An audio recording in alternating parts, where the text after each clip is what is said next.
శాసన రాజధానిగా కొనసాగించాలని చెప్పి కూడా నిర్ణయించాం. తీసేయాలనుకోలేదు ఎప్పుడు కూడా. సాధ్యం కాదు కాబట్టే మోస్ట్ ప్రాక్టికల్ సొల్యూషన్ తీసుకొచ్చినాం. మా ఆలోచనలలో ఎక్కడా కూడా అమరావతిని నిర్లక్ష్యం చేయలేదు. ఇన్ఫ్యాక్ట్ ఈ ప్రాంతంలో 5 ఏళ్ల పాటు రైతులు కౌలును పెంచడం, రాజధానిలో ఇచ్చే పెన్షన్లు 5,000కు కూడా మేము తీసుకుపోయినాం. ఈ ప్రాంతంలో ప్రజలకు మంచి చేయాలని, రైతులకు మంచి చేయాలని చేస్తాం. ఇవన్నీ కూడా మా ఆలోచన అంతా కూడా ఆచరణాత్మక ఆలోచనలు, మోస్ట్ ప్రాక్టికల్ ఆలోచనలు, సాధ్యమయ్యే ఆలోచనలు.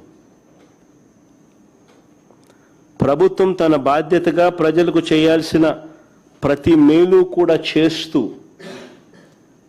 ప్రభుత్వం మీద, ప్రజల మీద అప్పుల భారం మోపకుండా అతి తక్కువ పెట్టుబడితో విశాఖపట్నంలో ఆల్రెడీ అక్కడే ఉన్న ఇన్ఫ్రాస్ట్రక్చర్కు కాస్త మెరుగులు దిద్ది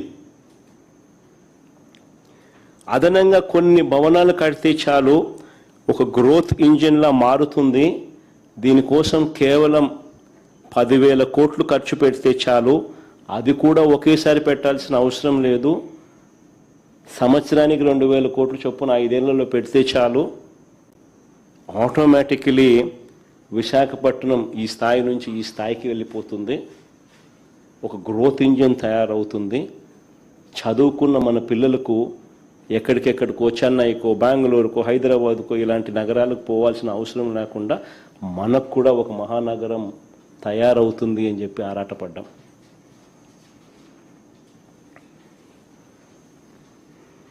కానీ దీని మీద చంద్రబాబు నాయుడు గారు, ఆయన ఎల్లో మీడియా వాళ్ళ ముఠా కేవలం వాళ్ళ స్వార్థం కోసం, వాళ్ళ బినామీలు, వాళ్ళ ఆస్తులు, వాళ్ళు కొనుగోలు చేసిన ల్యాండ్ రేట్లు పెంచుకునే దానికోసం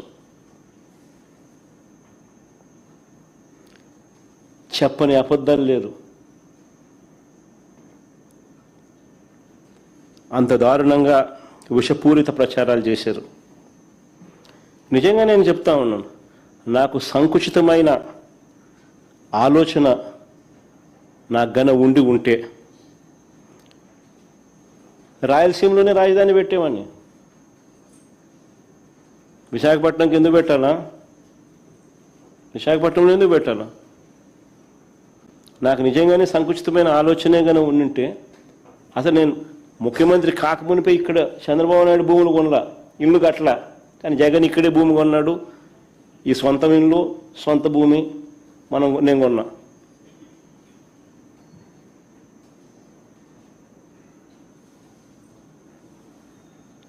నాకే నిజంగా సంకుచితమైన ఆలోచనే ఉండింటే అమరావతిని లెజిస్లేటివ్ క్యాపిటల్గా ఎందుకు చేస్తాను? చేయాల్సిన అవసరం ఏముంది?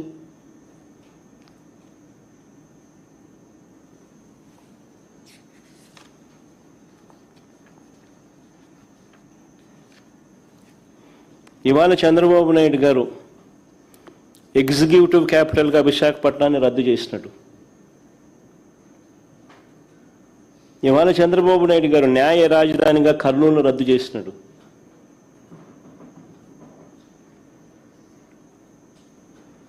పోనీ అమరావతిలో 2 లక్షల కోట్లు ఎప్పుడు పెట్టగలడో చెప్పగలడా? ఎక్కడి నుంచి తెస్తాడో ఈ డబ్బులు చెప్పగలడా? ఒక సాధ్యం కానిది కళ్ళ ముందే అందరికీ కనిపిస్తూ ఉంది. దానికోసం అని చెప్పి ఒక భ్రమ కల్పిస్తూ, స్కాములు చేస్తూ ఫ్యూచర్లో కూడా రాష్ట్రానికి ఒక గ్రోత్ ఇంజిన్ అనేది లేకుండా చేస్తూ ఉన్నాడు. ఫ్యూచర్లో కూడా రాష్ట్రం అటువైపున హైదరాబాద్ పెరుగుతూ ఉంటుంది, అటువైపున బెంగళూరు పెరుగుతూ ఉంటుంది, అటువైపున చెన్నై పెరుగుతూ ఉంటుంది. కానీ మన రాష్ట్రం మాత్రం ఫ్యూచర్లో కూడా పెరగనివ్వకుండా చంద్రబాబు నాయుడు రాష్ట్రం మీద కుట్ర చేస్తూ ఉన్నాడు. తన స్కాముల కోసం.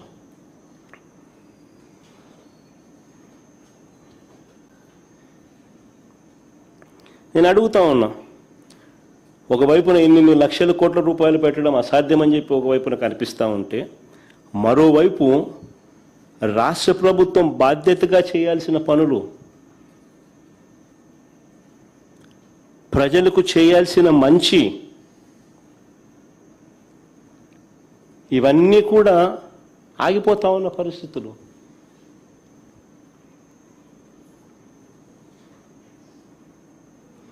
రెండేళ్లు పూర్తి కాకమునిపే చంద్రబాబు నాయుడు గారు చేసిన గ్రాసు కమిటెడ్ రూపంలో అప్పులు 3,37,000 కోట్ల రూపాయలు. ఈరోజు అప్పు చేస్తే తప్ప జీతాలు కూడా ఇవ్వలేని పరిస్థితి.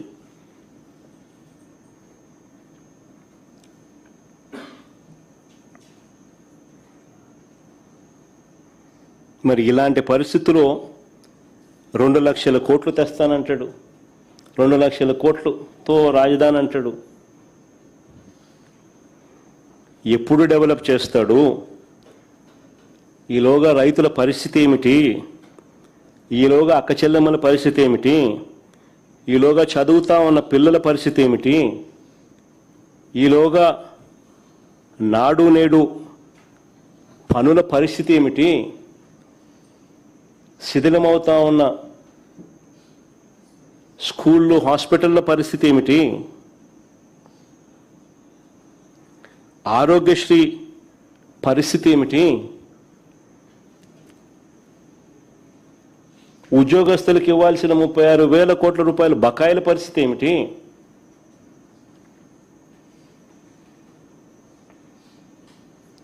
ఇక తప్పనిసరిగా ప్రభుత్వం చేయాల్సిన బాధ్యతలు, వీటి పరిస్థితి ఏమిటి?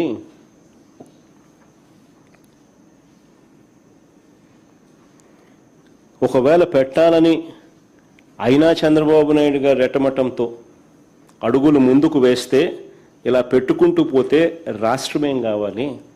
రాష్ట్ర ప్రజలు ఏం కావాలి? వీళ్ళ సంక్షేమము, అభివృద్ధి ఏం కావాలి?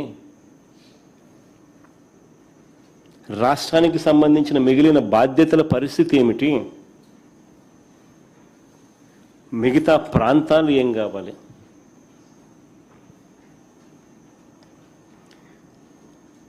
ఇన్నాళ్ళు చంద్రబాబు నాయుడు గారు ఏమంటా ఉన్నారు ప్రజలను మభ్యపెడుతూ?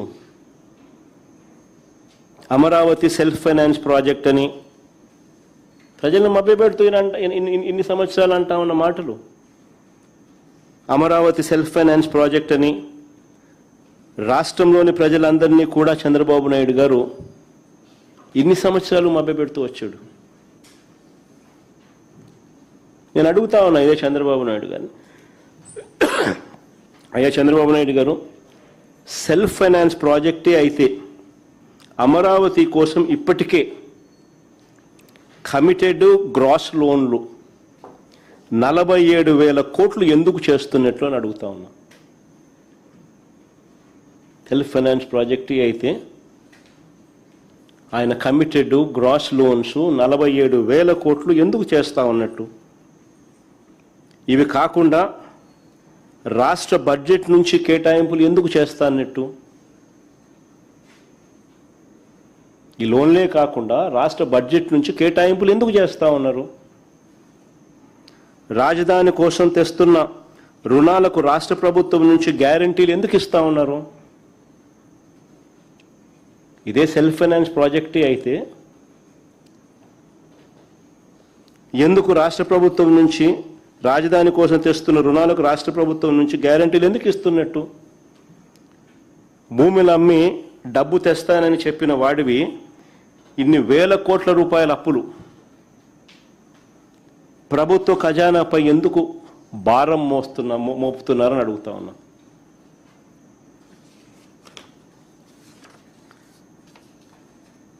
చంద్రబాబు నాయుడు గారిని అడుగుతా ఉన్నా, సెల్ఫ్ ఫైనాన్స్ ప్రాజెక్ట్ అని చెప్తా ఉన్నా, మీరు ఇప్పటి వరకు అమ్మిన భూములు ఎన్ని? నీ విజనరీ ఆలోచనల ద్వారా అమరావతి ప్రాజెక్ట్ నుంచి ఇప్పటి వరకు ఎంత డబ్బులు వచ్చినాయి? వచ్చిన డబ్బులు ఎంత? తన స్కాముల కోసం అమరావతి పేరు చెప్పి చంద్రబాబు అప్పులు తెచ్చి